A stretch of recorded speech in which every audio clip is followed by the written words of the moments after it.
اسی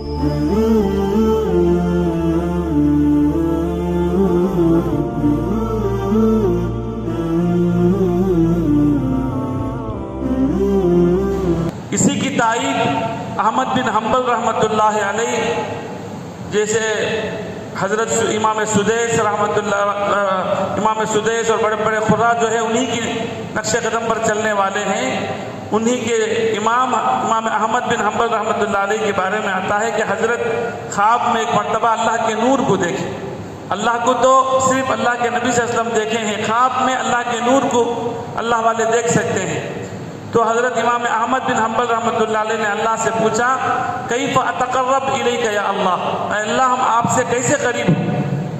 تو وہاں سے جواب ہوا بتلاوت القرآن، قرآن کی تلاوت سے ہم قریب ہو سکتے ہیں۔ یہ شیخ الحدیث زکریا رحمۃ اللہ علیہ بھی واقعہ نقل کیے ہیں۔ پھر انہوں نے سوال کیا بفہم او بلا فہم، علماء مفسرین تو سمجھ کر پڑھ سکتے ہیں، عام لوگ تو سمجھے بغیر پڑھ سکتے ہیں، سمجھ کر یا سمجھے بغیر کیسا پڑھنا ہے؟ تو وہاں سے جواب آیا کہ بفہم او بلا فہم، سمجھ کر پڑھے یا سمجھے بغیر پڑھے، قرآن پڑھیں گے تو ہم اللہ سے قریب ہو سکتے ہیں۔ اللہ، اس لیے جتنا ہو سکے قرآن کی تلاوت کرنا ہے۔